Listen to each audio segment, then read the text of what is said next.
पहिलं तत्व आहे आदमत्व. कुराणाचं पहिलं तत्व आदमत्व. कुराण सांगतो अध्याय क्रमांक 4 श्लोक क्रमांक 1 मध्ये, या अय्युहन्नासु तकू रब्बकुमुल्लज़ी खलककुम मिन नफ्सिन वाहिदा. काय होतं याचं भाषण? तर या अय्युहन्नास, ऐ लोगो, ऐ इंसानो, हे मानवांनो. इंग्रजीमध्ये ओ मनकाइंड, ओ ह्युमन बिंग्स. बघा कुराणाचं संबोधन कसं आहे इथं. या अध्यायामध्ये आय मुसलमानो म्हणून सांगत नाही कुराण.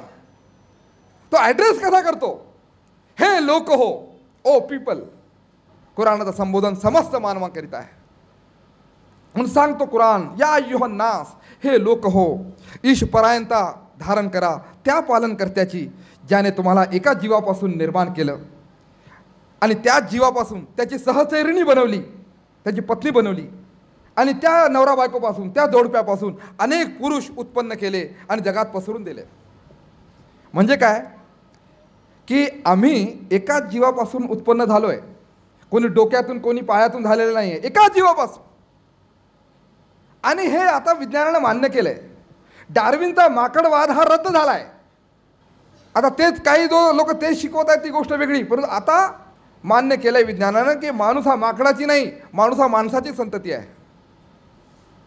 त्याचं नाव कुराणात आदम.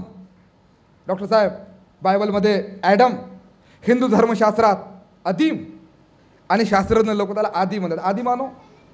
हे आदी, आदम, ॲडम, अदीम यांचं भाषांतर तुम्ही डिक्शनरीमध्ये पहा, त्याचा अर्थ एकच होतो, first one. Adam means the first one. Adam means पहिला. अदीम मीन्स सर्वात पहिला. आदी म्हणजे सर्वात आधीचा. त्याची पत्नी हव्वा, कुराणात हव्वा, बायबलमध्ये इवा, हिंदू धर्मशास्त्रात हव्यवती. हे हव्वा, इवा, हव्यवती, आदम यांची पत्नी, आपली आई. आपण एकाच माता पित्याची संतान आहोत. म्हणजे आपण कोण झालो हो? आपसात भाऊ भाऊ झालो. आमच्यात रक्ताचं नातं आहे, ब्लड रिलेशन आहे. मी जे भाऊ, भाई और बहनो, बंधू भगिनीनो म्हणलं, हे भाऊ खून नाही सांगितलं. विज्ञानाने हे मान्य केलंय. रक्ताच्या तपासण्या घेतल्या, आता DNA चाचण्या निघाल्या 2009 मध्ये. अनेक असे जनरेशनच्या जनरेशन कबऱ्या खोदून खोदून लोकांनी DNA घेतले आणि नंतर विज्ञानानं मान्य केलं, we are sons and daughters of a single couple. We are sons and daughters of a single couple. आम्ही एका जोडप्याची संतती आहोत. हे आता 2009 मध्ये कुराणात 1400 वर्षापूर्वी अल्लाह सांगतो की तुम्ही एका जीवापासून उत्पन्न झाला आहात. आणि हो, त्या जीवापासून स्त्री निर्माण केली. म्हणजे पुरुषाला वेगळ्या जीवापासून आणि स्त्रीला वेगळ्या जीवापासून नाही निर्माण केलं. दोघांचा वंश एकच आहे. याच्यापेक्षा स्त्री पुरुष समानता कोणती हवी? कोणती हवी इक्वॅलिटी?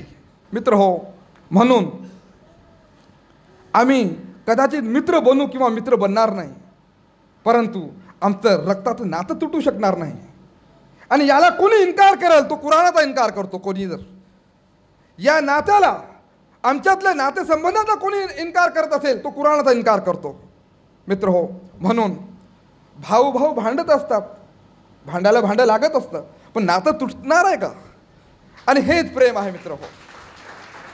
मित्र हो, जमात इस्लामी हिंद मतदान मागत नाही किंवा त्यांचं कोणी एखादं NGO इंडस्ट्री असते काही लोकांची, तशा प्रकारची काही NGO इंडस्ट्री नाही आहे. काय स्वार्थ आहे तुम्हाला इथं बोलावण्याचा? हे लोक आगडबंब पगार आहेत या लोकांना. शिकलेले सवरलेले लोक राहते जमात इस्लामीचे, कोणतेही पाहतो. काय गरज आहे या खुर्च्या लावायची? काय गरज आहे सजावट करायची? ते प्रेम, ते रक्ताचं नातं, ते ओढून आणलंय तुम्हाला इथं की आमची ईद खऱ्या अर्थाने ईद नाही होणार की आमच्या बांधवांसोबत, आमच्या मराठी बांधवांसोबत जर आम्ही ईदचा हे आनंद जर शेअर केला नाही. आणि तुमचा काय स्वार्थ आहे? तुम्ही काय इथं आला? इथं तेच प्रेम आहे, कारण तुमच्या रक्तधमन्यामध्ये तेच आदमचं रक्त वाहत आहे मित्र हो. तेच हव्वाचं दूध आहे तुमच्या शरीरामध्ये, जे आमच्या शरीरामध्ये आहे. हेच प्रेम असते मित्र हो, की जे आम्हाला इथं ओढून आणलंय आणि इथं आम्ही एकमेकांशी संवाद साधत आहोत. आणि हे समजून घेणं आवश्यक आहे की जर आमची आई एक असेल, आमचे वडील एक असेल, आपण भाऊ आहोत, हा संदेश जर तळागाळापर्यंत गेला, कशाला जंगली, कशाला गुजरातच्या जंगली, कशाला काश्मीरचा प्रश्न, कशाला पॅलेस्टाईन, कशाला अफगाणिस्तानचं युद्ध, कशाला हे सगळ्या गोष्टी? भाऊ म्हणल्यानंतर कोणत्याही पक्षाचा असो, तो कोणत्याही संघटनेचा असो, कदाचित मित्र नसणार पण भाऊ आहे तो. हो, सगळे भाऊ आहेत. ही गोष्ट मान्य करायला पाहिजे. आज सगळं हा संदेश द्यायला पाहिजे. कुराणाचं पहिलं तत्व आहे हे आदमत्व. अल्लाहु गायतुना अल्लाह अल्लाह अल्लाहु गाय